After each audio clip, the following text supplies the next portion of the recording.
Yo, what's going on, everybody? It's your boy Naruto Explain here, bringing you guys another Boruto 2 Blue Vortex discussion. Today, I want to talk to you guys about something that we got out of the last manga chapter that I do think needs to be looked at even closer, which is the conversation that Boruto and Koji had, where there was some rather interesting dialogue between Boruto and Koji that completely changes everything that we've had regarding this last chapter, the one that's going to be coming out soon, which is why in today's newest Naruto Explain video, I want to tell you guys about why that entire conversation, it is a much bigger deal than you realize and why it has now raised the stakes moving forward for the story.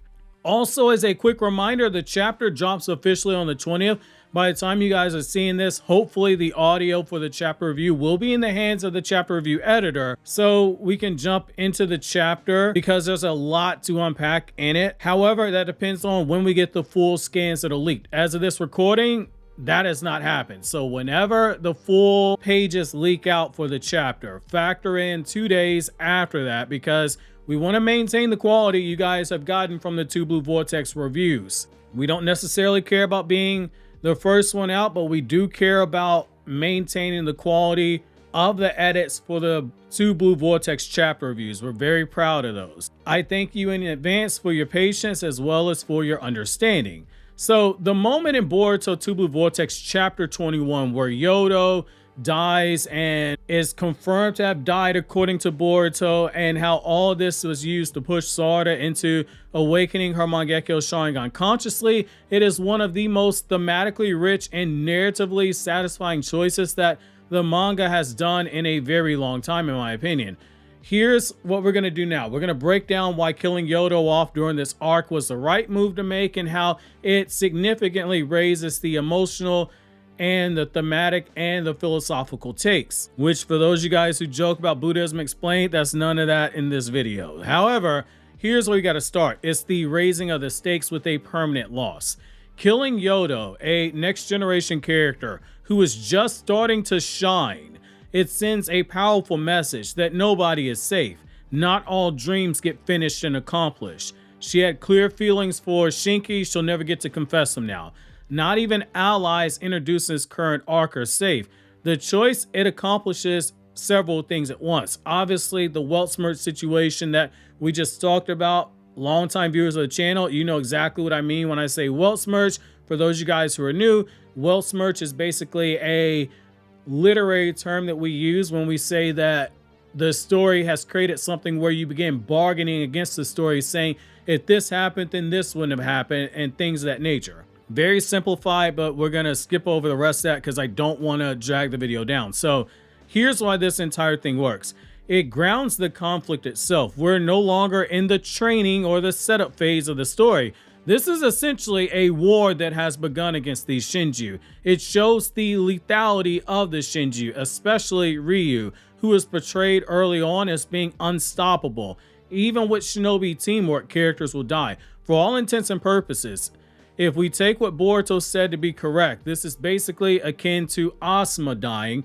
Asuma in Naruto's manga did not have a lot of screen time either, but his death was used to signify that, oh my god, these Akatsuki guys are pretty damn serious, because up until that point, oh, Gaara's dead, whoops, Chiyo uses a magical jutsu and he comes back to life. The Akatsuki, they needed to catch a body to feel serious, and that's what we're getting here with these Shinju.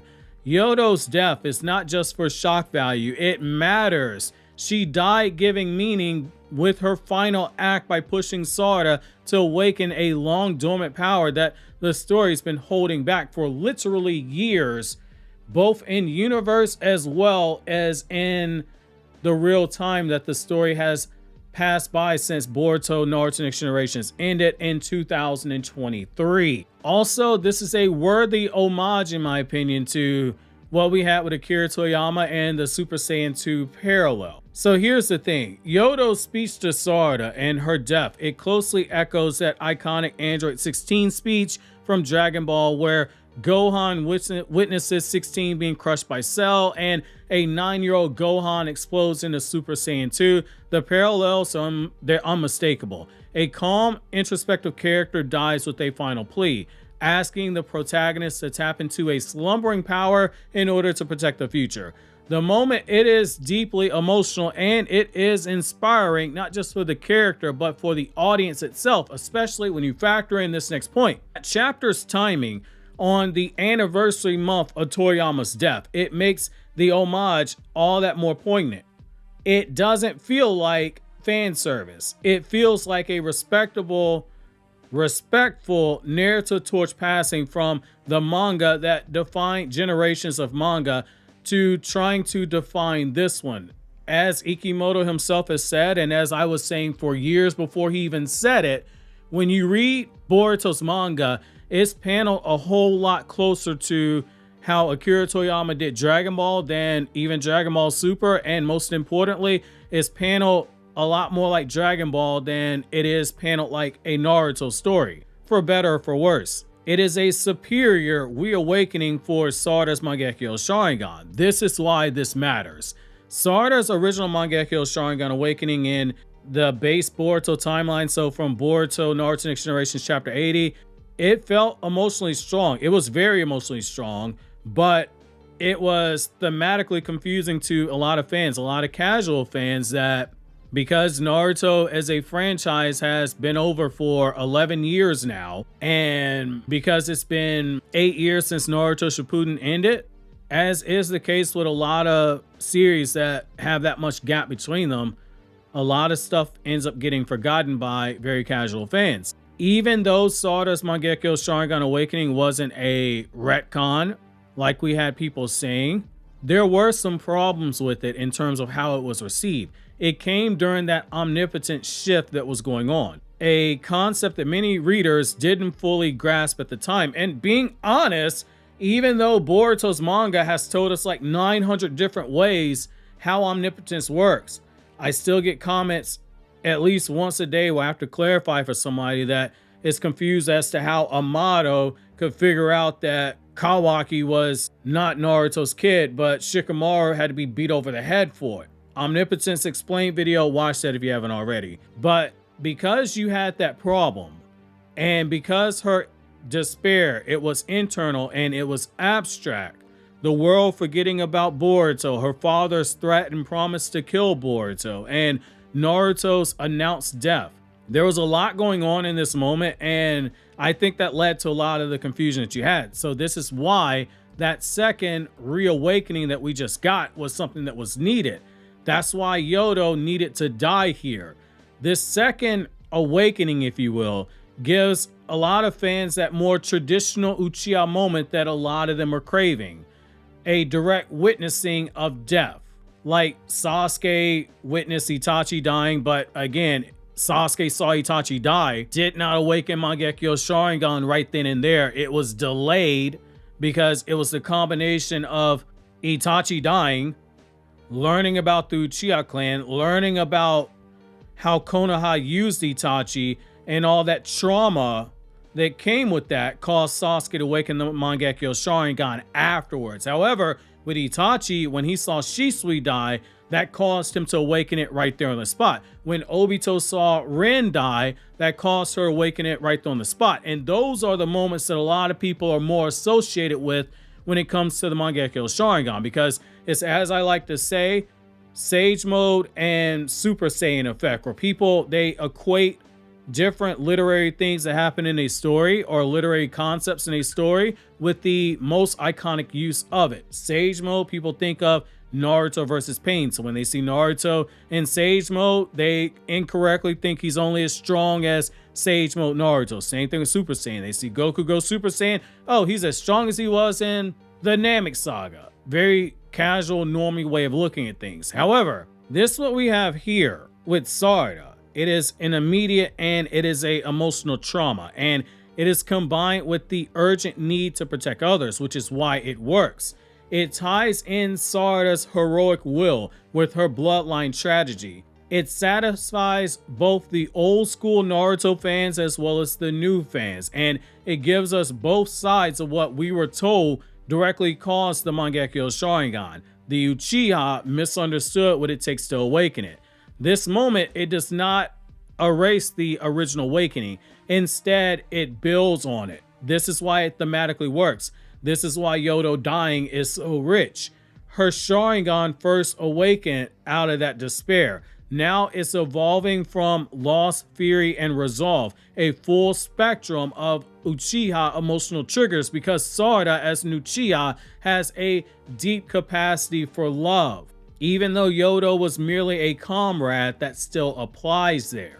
Especially given the fact that in hindsight, we saw Yodo multiple times trying to establish a rapport, trying to establish some camaraderie with Sarada. That's why that was done. They bonded in that short period of time. Yodo's death, it justifies her limited screen time. Yodo hadn't been heavily featured in Boruto Naruto Next Generations or Boruto 2 Blue Vortex, but her usage in this arc, it was strategic. She provided a crucial support in the battle against Ryu. She was able to pinpoint where he was because she had that super sensitive hearing. She also highlighted the theme of the new generation, unity across villages. She and Sarada talking and forming that bond together is exactly what Naruto wanted out of this new generation. Her bond with Sarada, it was very subtle, but it was effective. You could highlight both of them as being two kunoichi who were fighting against the odds. Yodo video essay coming later. Her death, it didn't feel unearned. It felt sacrificial. It felt poetic. The fact that she wasn't overused actually makes her death more surprising and impactful. That's why Boruto's saying, hey Koji, did you know that somebody needed to die for Sarada to reawaken this power? Was there no other option? That's why that needed to be done. But we'll touch on that in a moment. However, Yodo served her role and she passed the torch in the story. Now, this brings us to the other reason for Yodo's death. The Boruto versus Kashin Koji alliance continuing to fracture. It is a trust fracture. It is a philosophical rift. It is a breeding ground for a lot of conflict, something that the story needs to keep doing. This moment also sets up a crucial turning point in that relationship between Boruto and Kashin Koji. Boruto, according to leaks we have, which again, I don't have the scans in front of me right now, but according to these leaks, Boruto explicitly asked if Koji knew Yodo had to die for Sarada to reawaken her power, and Kashin Koji confirms it coldly that she did. This dehumanizes Koji in Boruto's eyes. He's not a mentor like Jiraiya was to Naruto. He is a strategist who treats people as pawns, even those who Boruto cares about, even those who Boruto, he might not have the best relationship with them. He didn't really interact with Yodo. In fact, I don't think he interacted with Yodo at all in Boruto's manga. But Boruto, like Sarada, has a deep capacity for love and does not want to see people harmed. And as Naruto's child, sacrificing others is not something that Boruto would ever stand for. This creates a powerful narrative conflict. Boruto wants to build a future that protects everyone, not just winning at all costs. However, Kashin Koji believes in destiny, inevitability, and sacrifice. It is a stark contrast. In so many different ways, Kashin Koji is like a human manifestation of Momoshiki. Momoshiki believed in destiny being absolute, that you cannot escape from destiny itself. Boruto rebelled against Momoshiki for that same reason. He's inevitably going to turn on Kashin Koji philosophically. I don't think that Boruto pulls out a Rasengan and says, respect me to Koji, but there is going to be a rebellion streak from Boruto when it comes to defying Koji, and we're seeing it play out in real time. This tension adds emotional and philosophical weight. Will Boruto start questioning in detail the path that Koji has set him on? Can Boruto really protect and really be the hope of this world, be that singularity of fate like Kashin Koji's telling him, if this world requires sacrifice in the very people he's trying to protect? What does it mean to correct the timeline if innocent people are still going to die? Those are questions that Boruto is going to be asking now. Then it gets even deeper when you look into the thematic maturity and how this all plays in for Sarada. You're talking about love, you're talking about loss, you're talking about leadership, the 3 L's. And by 3 L's, I don't mean the number of times that Code's gotten his ass whooped since getting his limits taken off. Yodo's death and Sarada's reawakening directly ties into Boruto's long-term themes that the story has evolved from, building on what Ikimoto said was the theme of the story, breaking free of familiar bonds and expectations to walk one's own path. The next generation must rise, but it will not rise without a cost. Power cannot come without pain. Leaders must make hard choices, but the best leaders, the future leaders like Sarada and Boruto, they feel these choices deeply, especially when choices are made and they have no say-so in it, but the choices are made in order to push them to be the best versions of themselves so that they can push the world down the path where Jura is defeated. This is no longer a story about legacy characters living in their parents' shadows, the legacy characters being Boruto's generation. Since this is a sequel, the parents obviously being the characters that we all know and love from Naruto's manga. Sarada, she has earned her legacy. Boruto is now beginning to see the cost of fate itself by looking what happened with Yodo, and now he may have to diverge from Kashin Koji in order to truly lead and be the shadow to Sarada's Hokage. In conclusion, I'll say this: it is a bold and it is a necessary choice. Killing Yodo was bold, it was strategic, it was emotionally effective in terms of a narrative decision. It gave Sarada the awakening that a lot of fans feel that she deserved. It should satisfy older fans who are craving the classic Uchiha awakening. It raised the stakes by proving that not even allied characters are safe, and it redefined the dynamic between Boruto and Kashin Koji, shifting the tone of the story from destiny-led prophecy to human-led resistance. This moment in Boruto True Blue Vortex, it truly stepped out of Naruto's shadow and it became its own story. It has its own pain, it has its own heroes, it has its own sacrifices. This was a turning point moment for the story itself. We needed this in order to get a satisfying payoff to Sarada's Mangekyo Sharingan being this overpowered. Obviously, if you enjoyed this video, consider subscribing and clicking here on the left to check out videos from Naruto Explained, or click here on the right to check out videos from my Anime Explained channel. And remember, the chapter review is coming. Just give the editor time to work on it.